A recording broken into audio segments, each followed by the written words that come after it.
Jake Morrison stood on the observation deck of New Haven Colony's main tower and watched the sunrise paint the alien sky purple and gold.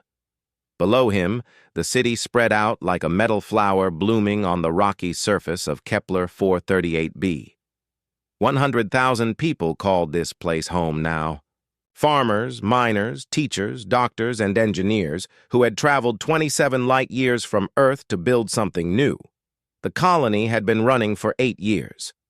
Jake had arrived on the third wave of ships, back when New Haven was just prefab buildings and hope.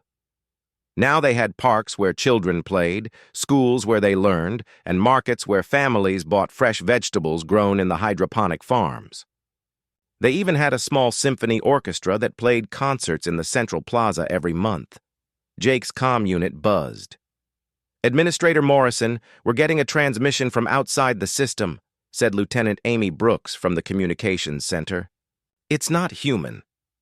Jake's heart jumped. First contact with an alien species had always been a possibility, but New Haven was far from Earth's main shipping routes. "On my way," he said. The communications center buzzed with activity. Amy Brooks, a young woman with bright eyes and steady hands, pointed to the main screen. "The signal is coming from about 6 million kilometers out. It's definitely artificial, sir. And it's trying to talk to us." Jake stared at the readout. After decades of searching, humanity had found only empty worlds and dead civilizations. Now something was calling New Haven directly. "Can you translate it? The computer is working on it. The signal has mathematical patterns that suggest intelligence." "Wait, I'm getting something now." The speakers crackled. Then a voice emerged. It sounded strange, like someone talking through water, but the words were clear. "Human settlement. We are the Zephyrian Collective. We come in peace to establish communication and trade." Jake felt his hands shake. This was history happening, right now. "Respond that we welcome peaceful contact. Tell them I'm Administrator Morrison, and I have authority to speak for the colony." Minutes passed. Then the alien voice returned. "Administrator Morrison, we are pleased to meet your species. We request permission to approach your world for face-to-face meeting. We bring gifts and propose mutual benefit." Jake looked around the room. Every technician stared at him, waiting. This decision would affect not just New Haven, but all of humanity.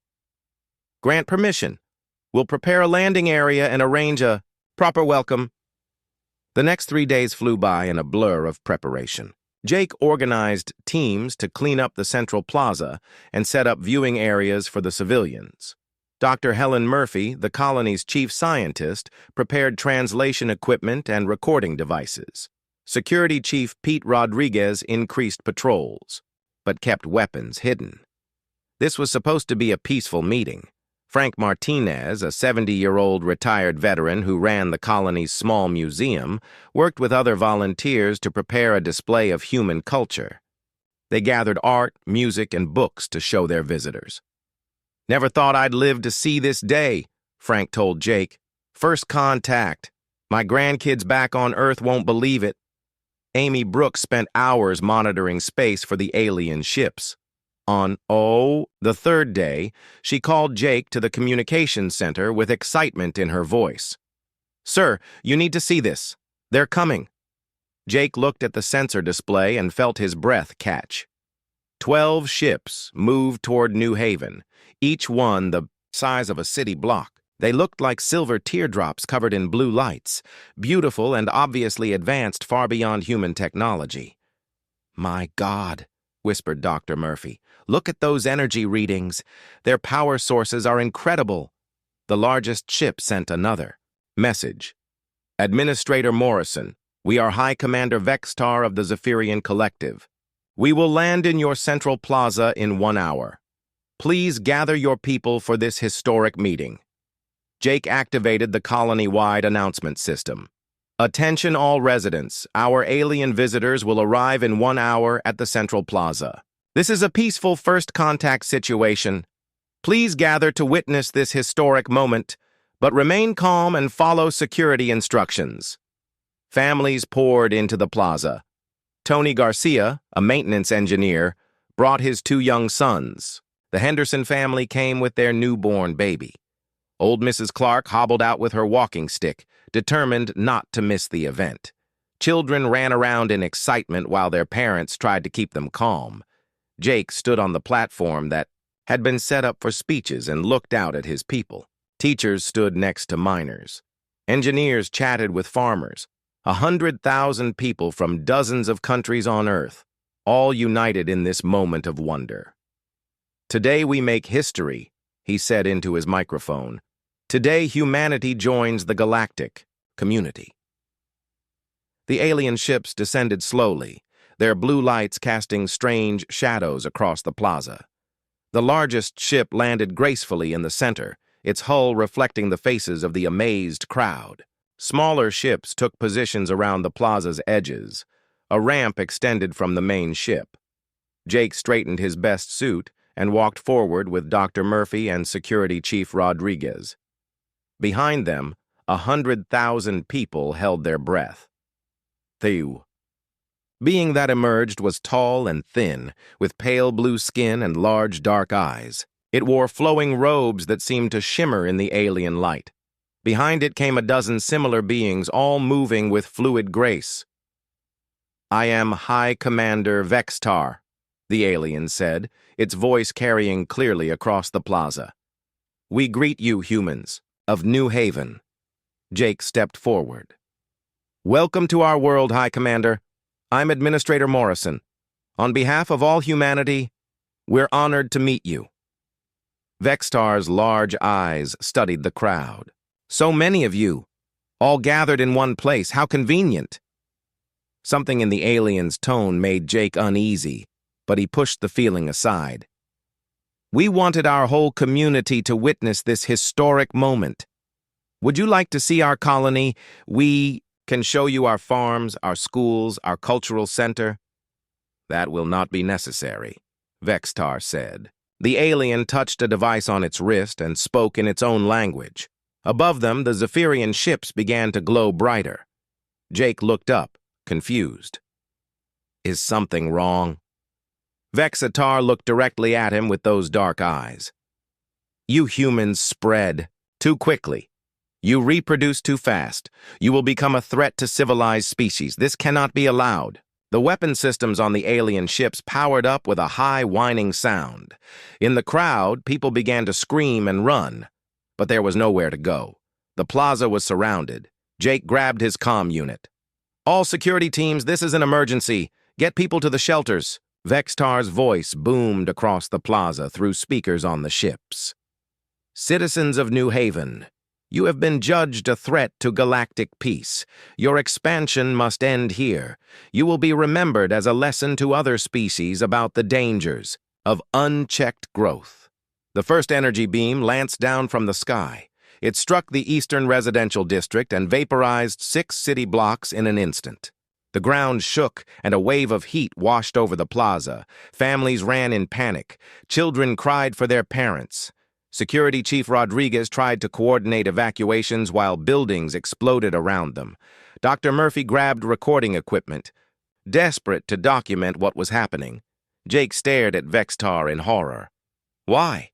We offered you friendship. We wanted peace." "Peace is maintained by eliminating threats before they grow strong," the alien commander replied. "Your species shows too much aggression, too much ambition. Better to end it now while you are still weak." More beams fell from the sky. The hospital vanished in white fire. The schools where children learned became smoking craters. The farms that fed the colony turned to glass and ash. Tony Garcia was working in the deep mining tunnels when the attack began. The lights flickered, then went out. Emergency power kicked in, bathing everything in red light. His comm unit crackled. "With desperate messages from the surface. This is Morrison to all tunnel crews. The colony is under attack. Seal the access shafts and transmit everything to Earth. Tell them what happened here. Tell them to be ready." Tony's hands shook as he activated the deep space communication array. Above him, the sound of explosions grew louder. His friends were dying. His neighbors were burning. His whole world was ending. He began recording his message to Earth, knowing it might be the last thing any human ever said about New Haven Colony. In the background, he could hear the alien ships finishing their work, destroying every trace of human life on the surface. When the bombardment finally stopped, 100,000 people were dead. New Haven Colony was gone, reduced to radioactive, ruins under an alien sky. Only Tony Garcia remained alive in the deep tunnels, surrounded by darkness and the weight of terrible news he had to carry home. The message from New Haven took 3 weeks to reach Earth. Tony Garcia's desperate transmission arrived at the Deep Space Communications Center in Colorado at 3:47 a.m. local time. The night shift supervisor, Lieutenant Colonel Danny Walsh, almost dismissed it as equipment malfunction.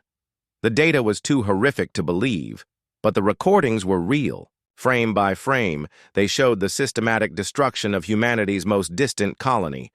Children running in terror, families vaporized by alien weapons, buildings melting under energy beams that turned matter into light and heat. Danny watched the footage 12 times before he could accept what he was seeing. Then he picked up the secure phone and called his commanding officer. "Sir, you need to get down here right now. We have a code black situation." Within 6 hours, the footage reached the highest levels of Earth's government. President Lisa Hayes sat in the Situation Room surrounded by her closest advisors, watching the alien commander named Vexitar explain why humanity had to die.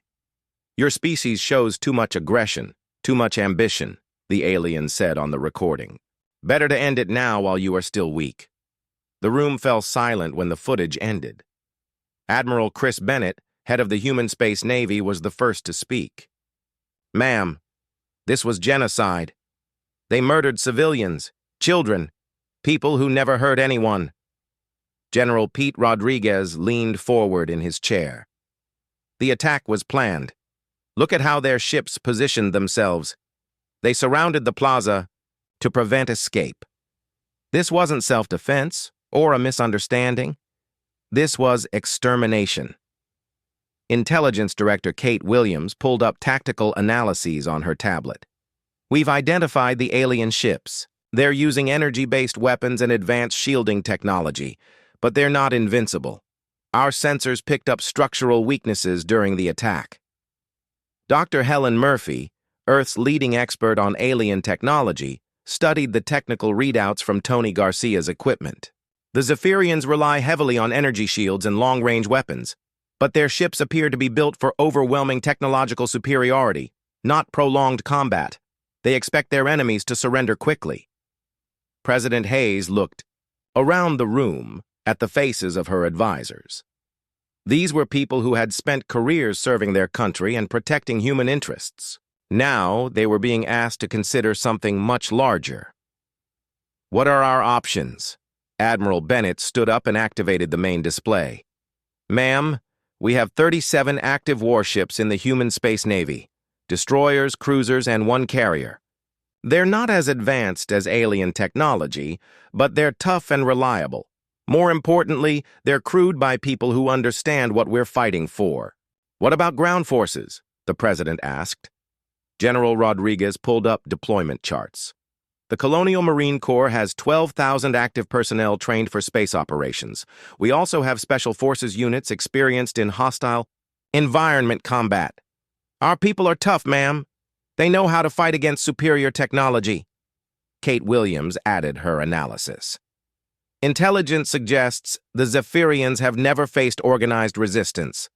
Their previous encounters were with single ships or small settlements. They're not prepared for a coordinated military response."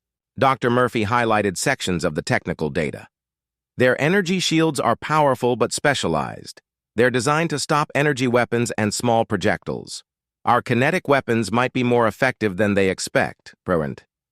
Hayes walked to the window and looked out at the city below. Millions of people went about their daily lives, unaware that alien forces had already decided they should die. Children played in parks. Families shared meals. Students attended classes. all of it threatened by beings who saw humanity as a disease to be cured. They killed 100,000 innocent people, she said quietly. Farmers and teachers and children, people who never threatened anyone, and they did it because they think we might become a threat someday. She turned back to her advisors. That's not justice, that's murder, and we're going to make them pay for it. Admiral Bennett nodded. What are your orders, ma'am? Mobilize everything. Every ship, every marine, every resource we have. I want our entire military focused on one goal, finding these aliens and making them answer for what they did. The meeting broke up, and Earth began preparing for its first interstellar war. In shipyards across the planet, workers began round-the-clock shifts to outfit warships with new weapons designed specifically to counter Zephyrian technology. Dr. Sam Phillips and his research team worked frantically to develop quantum tracking, systems that could follow alien ships through hyperspace. At the Colonial Marine Training Base in Nevada, recruits learned new tactics for fighting in zero gravity and hostile atmospheres. Staff Sergeant Maria Santos, a veteran of the Mars colonial conflicts, trained her squad on boarding operations against alien vessels. Remember, she told them, these aliens think we're primitive. They expect us to run when we see their fancy technology. We're going to show them what humans do when someone hurts our people. The news of New Haven's destruction was kept classified, but rumors spread through military channels. Lieutenant Commander Ryan Brooks, whose sister Amy had died in the attack, requested immediate transfer to any unit that would see combat against the aliens. Captain Alex Turner, commanding officer of the destroyer HMS Retribution, volunteered his ship for the most dangerous assignments. Captain Nina Foster spent 18 hours a day training her assault carrier crew for atmospheric combat operations. Major Greg Campbell and Captain Beth Morgan led their Marine units through endless boarding simulations, preparing for close-quarters combat in alien environments. The hardest part was the waiting. Intelligence teams worked to track Zephyrian movements, but space was vast, and the aliens had a significant head start.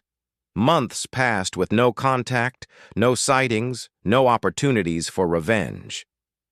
During this time, Earth's military leaders studied every second of footage from New Haven. They analyzed alien ship movements, weapon signatures, and tactical patterns. What they learned changed their understanding of the enemy. They're not warriors, General Rodriguez told his staff during one briefing. They're exterminators. They're used to overwhelming technological superiority against helpless targets. They've never fought anyone who could fight back effectively. Commander Tracy Allen, the Navy's top intelligence analyst, agreed. Their formation patterns show they expect to win through intimidation and superior firepower.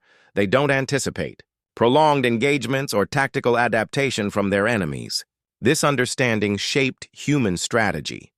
Rather than trying to match alien technology, Earth's forces would use their strengths, adaptability, determination, and willingness to take risks that more civilized species might find unacceptable. Thus, breakthrough came 6 months after New Haven's destruction. Dr. Phillips's quantum tracking array detected hyperspace signatures consistent with Zephyrian technology. The signals originated from the Kepler 442 system, where the aliens appeared to be establishing a forward base. Admiral Bennett called an emergency briefing. This is our chance. Intelligence suggests a Zephyrian battle group is operating in the Kepler 442 system. We can reach them in 4 days if we leave immediately. President Hayes gave the authorization without hesitation. Hunt them down, Admiral. Show them what happens when you murder human civilians. The human fleet that departed Earth was not the largest or most advanced in the galaxy. 30 warships carrying 12,000 Marines and support personnel. But every person on those ships carried the memory of New Haven Colony.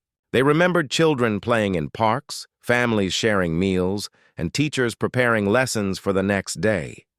They remembered Jake Morrison trying to welcome alien visitors with friendship and respect. They remembered Amy Brooks working to establish peaceful communication. They remembered Frank Martinez and his Museum of Human Culture, destroyed by beings who never bothered to understand what they were killing. Most of all, they remembered Tony Garcia's final transmission from the deep tunnels, carrying the truth about what happened to Earth so that someone would know. Someone would remember. Someone would make them pay. As the human fleet jumped to hyperspace, Admiral Bennett sent a message to all ships. We go to seek justice for the innocent dead. We carry their memory with us. We will not fail them. The hunt for the Zephyrian collective had begun. Earth's children were coming for vengeance, and they would not stop until every alien ship that participated in the massacre was destroyed. The galaxy was about to learn what humans did to those who hurt their families. In the deep space between stars, hunting ships carried humanity's rage toward an enemy that had made the fatal mistake of attacking the defenseless. The aliens thought they were eliminating a threat. Instead, they had created one far more dangerous than they could imagine. Captain Alex Turner stood on the bridge of HMS Retribution and watched the stars shift as his ship dropped out of hyperspace. Around him, 29 other human warships materialized in the Kepler 442 system, their hulls scarred from years of service but their weapons ready for war. "Contact," reported sensor operator Lisa Chen from her station.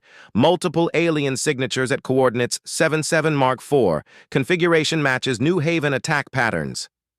Alex felt his jaw tighten. For 6 months, he had dreamed of this moment.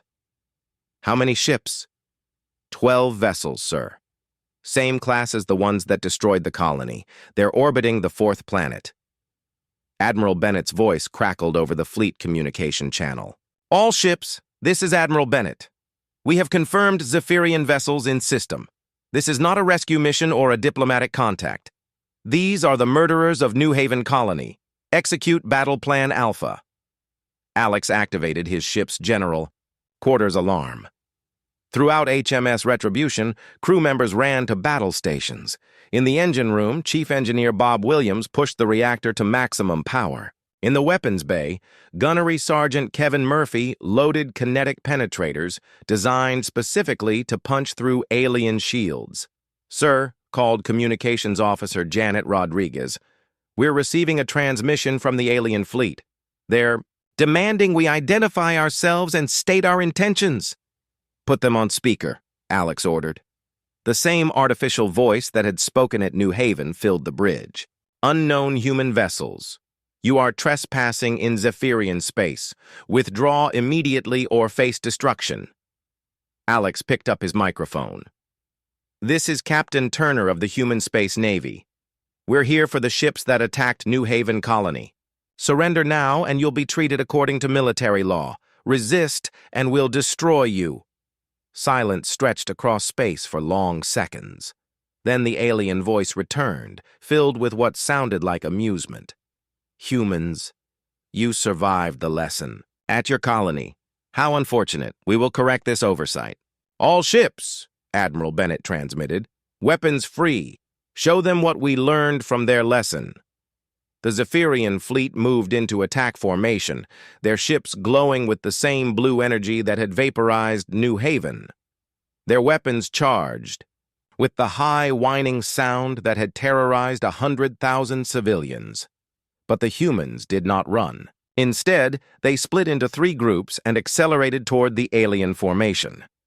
HMS Retribution led the center group, its armor plating reflecting the light of alien weapons as energy beams lanced across space. "Incoming fire," reported Tactical Officer Steve Adams. "Multiple energy weapons targeting our formation." "Evasive maneuvers," Alex commanded. "Close to engagement range." The human ships twisted and turned through space, their hulls sparking as alien energy beams scored hits. But the vessels kept coming, their crews trained for exactly this kind of punishment. Unlike the civilians at New Haven, these humans had weapons and the will to use them. "Range, 4,000 kilometers, and closing," Adams called out. "Alien, shields at full power." "Fire when ready," Alex said. HMS Retribution's main guns thundered, launching tungsten penetrators at tremendous velocity. The projectiles struck Zephyrian shields and penetrated, punching into alien hull armor and exploding deep inside enemy ships. Across the battle zone, human vessels closed to point-blank range where their kinetic weapons could be most effective. The destroyer, HMS Justice, commanded by Captain Beth Morgan, rammed straight through an alien formation while her guns fired continuously. The cruiser HMS Reckoning, under Captain Mike Collins, used the debris from a destroyed asteroid to mask her approach before unleashing a devastating broadside. On the Zephyrian flagship, High Commander Vextar watched his tactical display with growing alarm. The human ships were absorbing damage that should have destroyed them, yet they continued fighting with increasing fury.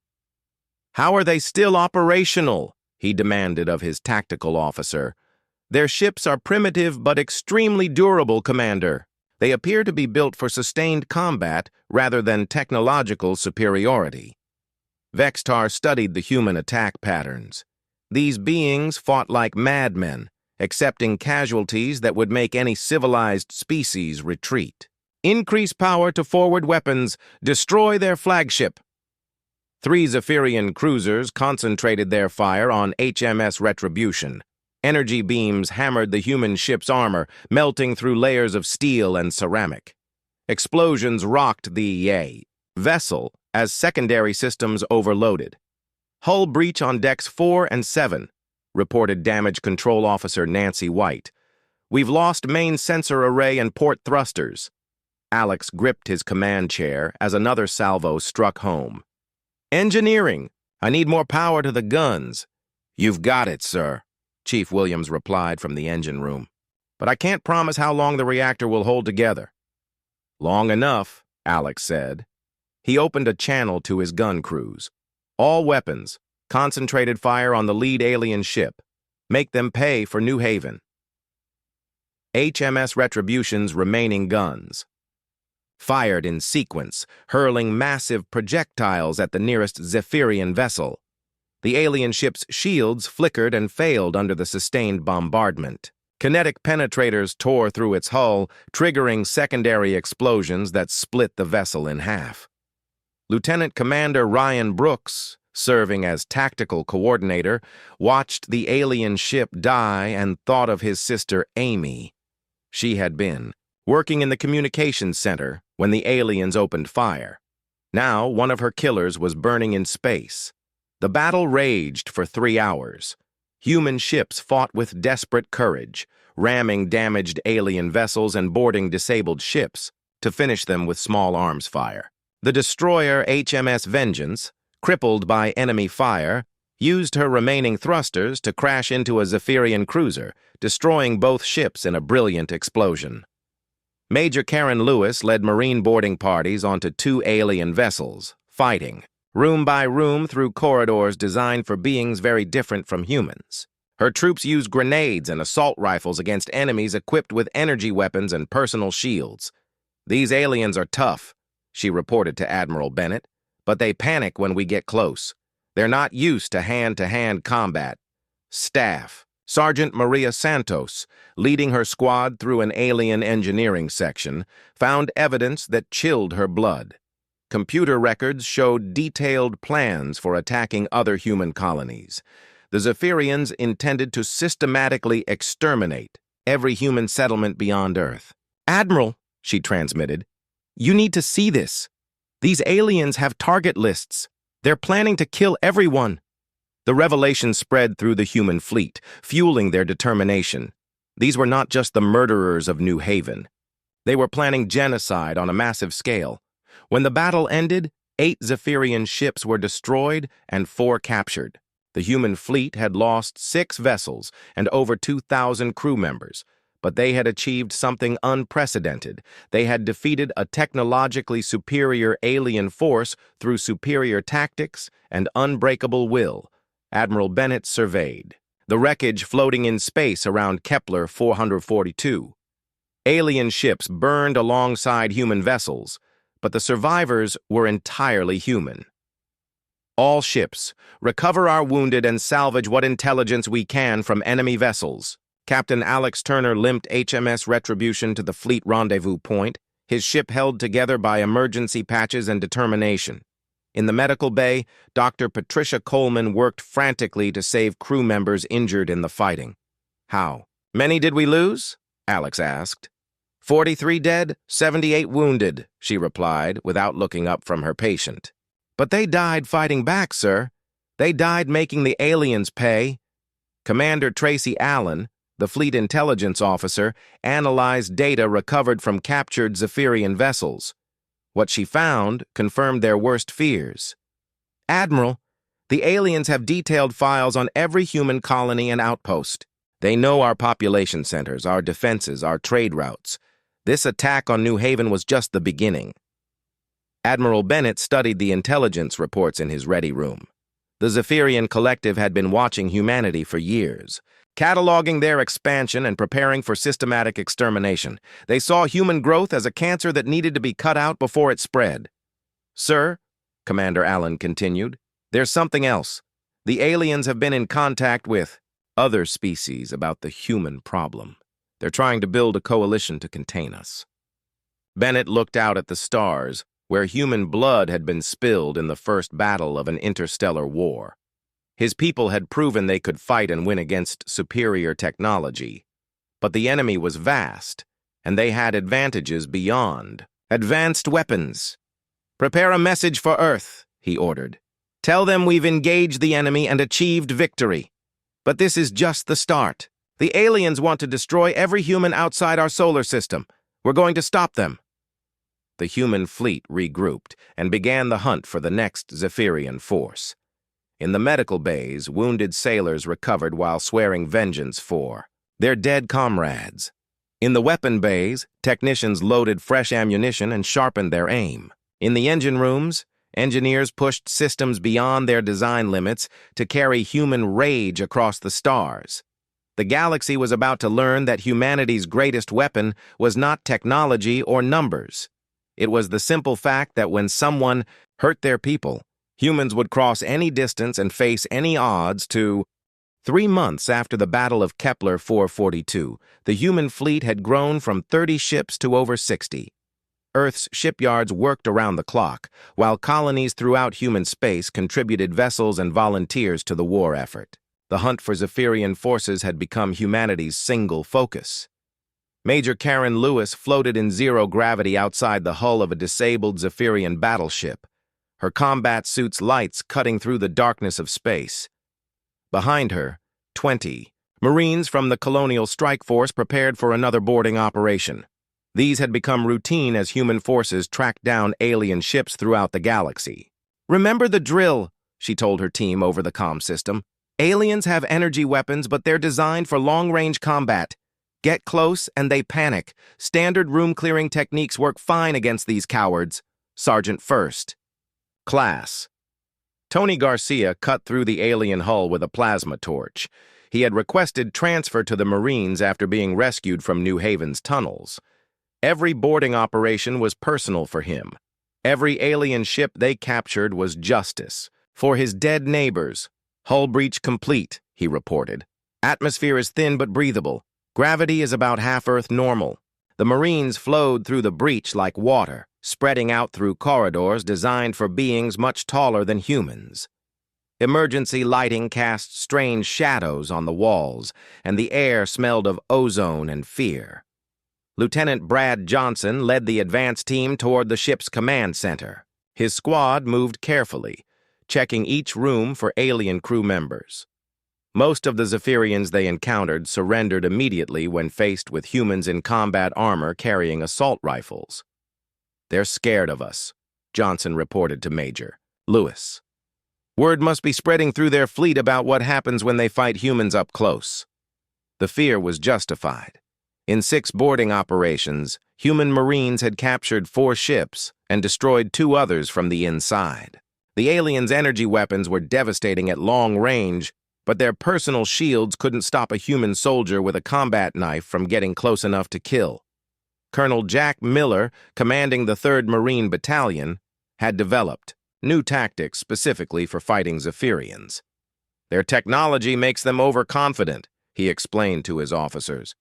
"They expect their shields and weapons to keep enemies at a distance, When we get inside their defenses, they don't know how to respond. The current operation was taking place at Proxima Station, a Zephyrian command facility built into an asteroid. Intelligence suggested it coordinated alien military movements across 3 star systems. More importantly, prisoners from previous battles had revealed it contained records of planned attacks on human colonies. Lieutenant Colonel Danny Walsh led the assault on the station's main docking bay. His battalion had practiced this exact scenario dozens of times on mock-ups built from captured alien ships. They knew where the Zephyrians would position their defenses and how to counter them. "Breach charges set," reported demolitions specialist Carol Martinez. "Ready to blow the outer airlock." "Execute," Walsh ordered. The explosion tore through the station's hull, and human marines poured through the gap. Zephyrian defenders opened fire with energy weapons, but the humans had learned to use cover effectively. They advanced through the station room by room, their heavy armor absorbing alien fire while their own weapons cut down enemies at close range. The fighting was brutal, but one-sided. Zephyrians were physically fragile compared to humans, and their reliance on technology had made them soft. When human marines reached hand-to-hand combat range, the aliens broke and ran. Staff Sergeant Maria Santos cornered 3 alien soldiers in what appeared to be a communications center.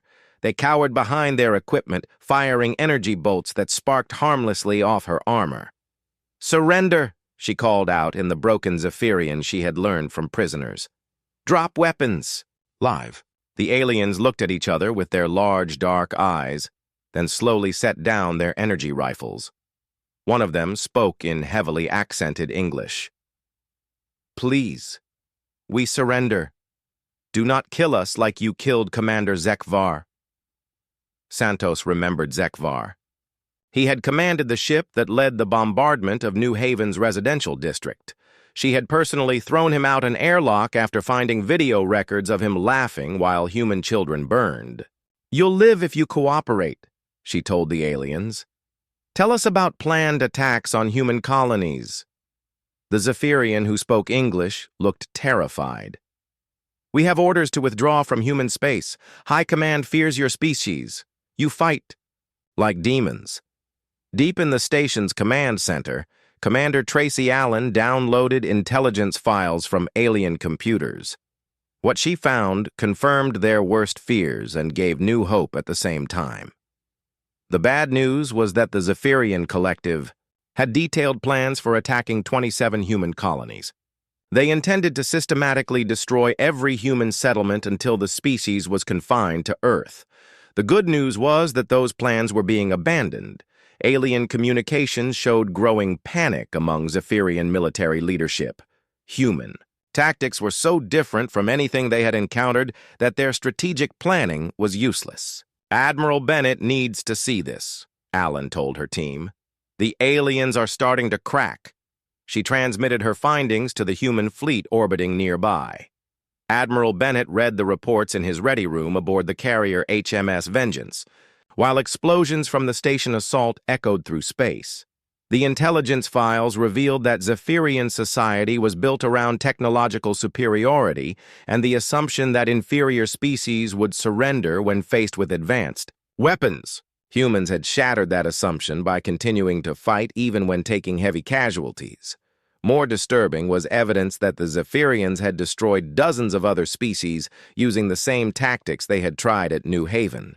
Peaceful. Civilizations had been exterminated for the crime of expanding beyond their home systems. "They're not just our enemies," Bennett told his staff. "They're galactic serial killers. They've been murdering entire species for centuries." Captain Nina Foster, commanding the assault carrier HMS Justice, studied tactical reports from the station battle. Her Marines had taken minimal casualties while inflicting devastating losses on the alien defenders. "Sir, our people are getting better at this faster than the aliens can adapt." It was true. Human forces were learning and improving with each engagement, while the Zephyrians seemed paralyzed by tactics they couldn't understand. Alien commanders were trained to fight against opponents who followed predictable patterns. Humans improvised constantly, creating new solutions for each situation. Colonel Miller's Marines had captured the station command center within 4 hours. They found databases containing locations of Zephyrian fleet concentrations, supply bases, and command facilities. For the first time since the war began, humans had the intelligence advantage. "We've got them," Miller reported to Admiral Bennett. "We know where their main fleet is hiding." The location was a star system called Vega 7, where the surviving Zephyrian forces had concentrated for what their communications called a final solution to the human problem. Intelligence suggested they were building new weapons specifically designed to counter human tactics. But the humans had something the aliens couldn't build or buy: the memory of 100,000 murdered innocents and the determination to make their killers pay. Major Lewis finished her sweep of the captured battleship and found something that made her blood run cold. Hidden in the ship's computer core were video recordings from New Haven. The aliens had documented their massacre, recording the deaths of human families for their own entertainment. She transmitted the files to Admiral Bennett with a simple message. "Sir, they recorded it. They watched our people die and saved it like a trophy." Bennett watched the videos in the privacy of his quarters. He saw Jake Morrison trying to welcome the aliens with friendship. He watched Amy Brooks working desperately to maintain communications as the attack began. He witnessed the final moments of families who had traveled across the galaxy to build new lives. When the videos ended, Bennett sat in silence for several minutes. Then he activated his fleet communication system and addressed every ship under his command. "I've just reviewed enemy intelligence files from Proxima Station. The aliens didn't just murder our people at New Haven, they recorded it. They kept videos of our families dying as entertainment. The transmission reached 68 human warships scattered across 3 star systems. In every ship, crew members stopped what they were doing to listen to their commander. These beings have destroyed dozens of species. They've murdered millions of innocent people whose only crime was expanding beyond their home worlds. They see us as pests to be exterminated." Bennett looked at the stars visible through his window. Somewhere out there, Zephyrian fleets were preparing for a final assault on human space.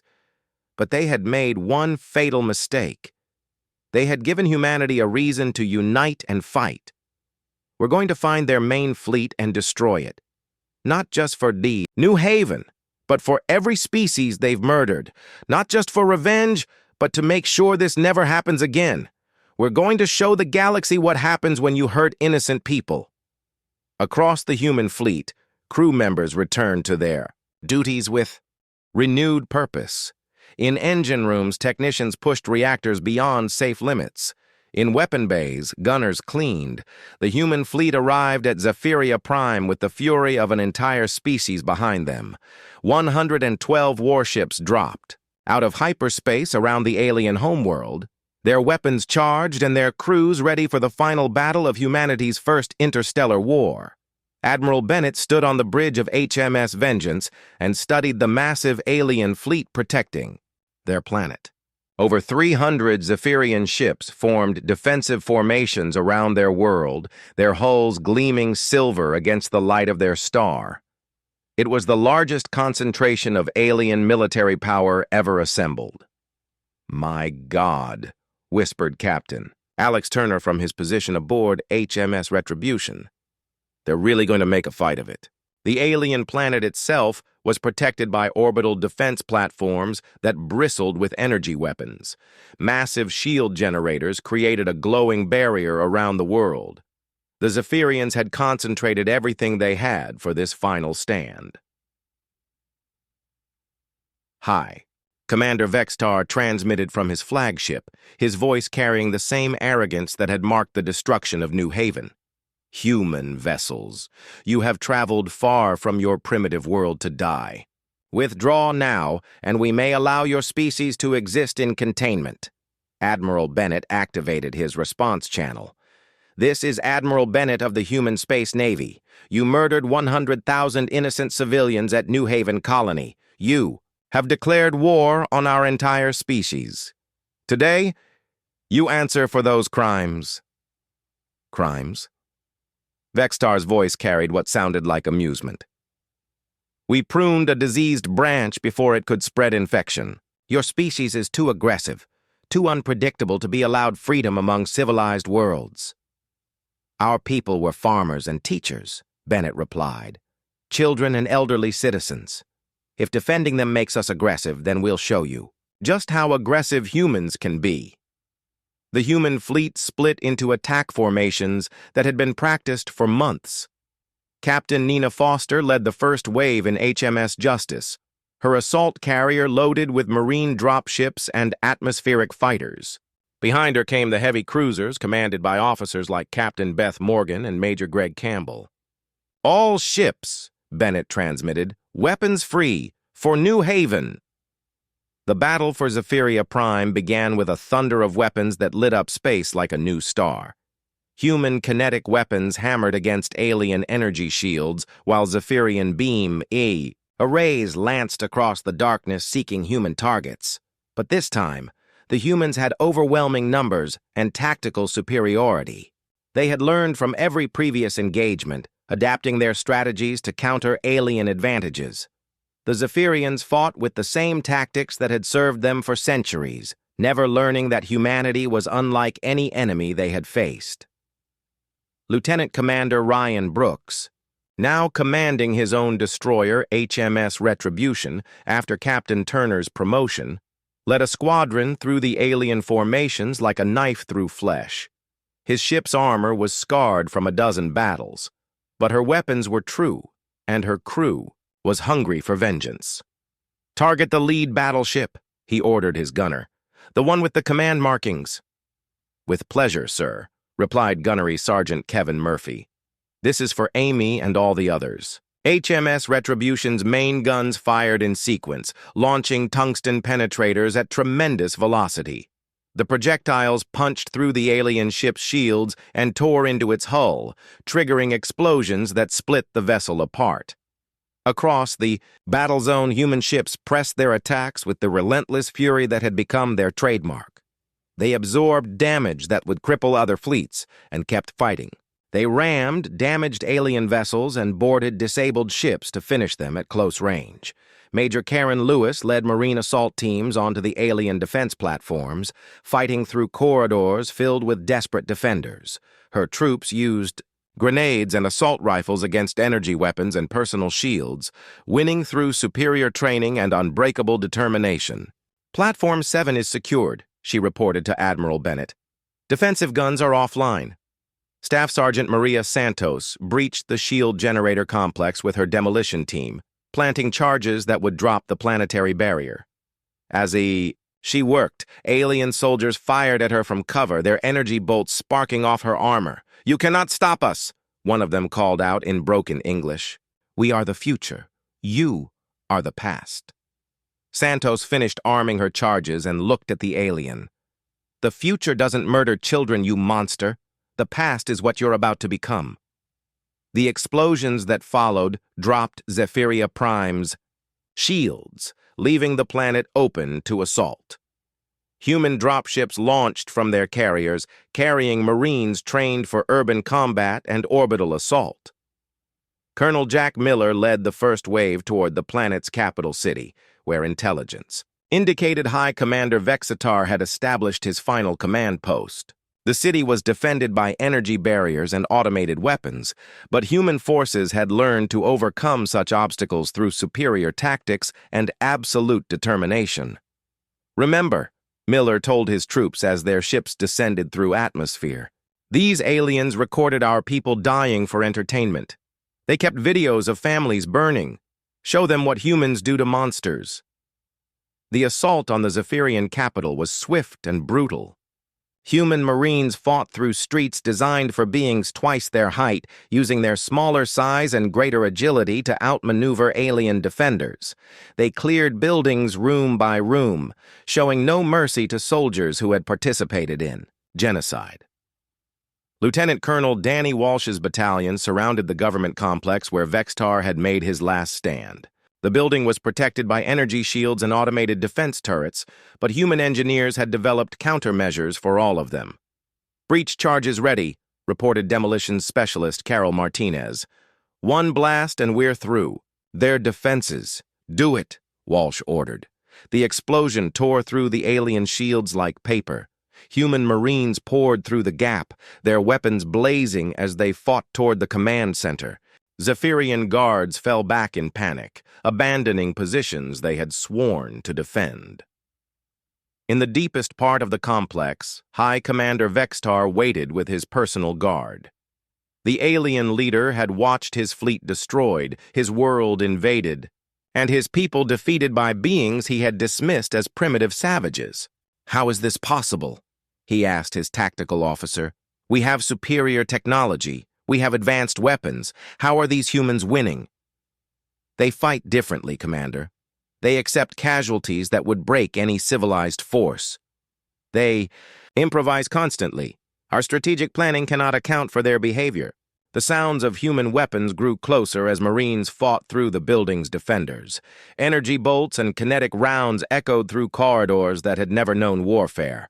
Finally, the doors to the command center exploded inward. "Colonel." Miller stepped through the smoke, his assault rifle ready and his eyes cold as winter.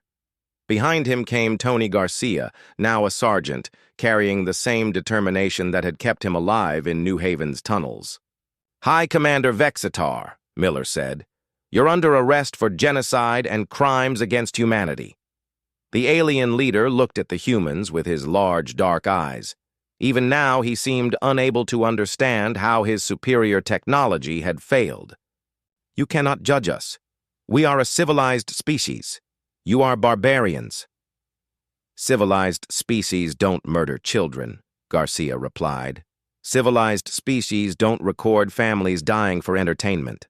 "You're monsters, and monsters get what they deserve." Vextar tried to reach for a weapon, but Miller was faster. A single shot from the colonel's rifle ended the alien commander's life, bringing justice for 100,000 innocent dead. The surrender of Zephyria Prime ended the war. Across the galaxy, alien fleets received orders to cease hostilities and withdraw from human space. The Zephyrian Collective agreed to pay reparations and submit to human oversight of their military forces. But the real victory was not political. Word spread among alien civilizations throughout the galaxy that humanity had defeated a technologically superior enemy through superior tactics, unbreakable will, and absolute determination to protect their own. 6 months later, Admiral Bennett stood in the central plaza of New Haven Colony's rebuilt capital. The ceremony to dedicate the memorial was attended by representatives from dozens of worlds, including former enemies who now sought friendship with humanity. The memorial itself was simple, a black stone wall inscribed with the names of all 100,000 victims. At its center stood a statue of families reaching toward the stars, representing humanity's dream of peaceful expansion. "We gather today to remember those who died here," Bennett said to the assembled crowd. They were not soldiers or politicians. They were teachers and farmers, children and grandparents. They died because they represented the best of humanity, the courage to build new worlds, and the hope for a better future. Tony Garcia, now serving as the colony's new administrator, read from the list of names. Each one represented a life cut short, a family destroyed, dreams that would never be fulfilled. But each name also represented the reason humanity had fought back with such fury. Jake Morrison, he read. Amy Brooks, Frank Martinez, the Henderson family, the Clark family, the Johnson family. The list went on for hours, but no one left. These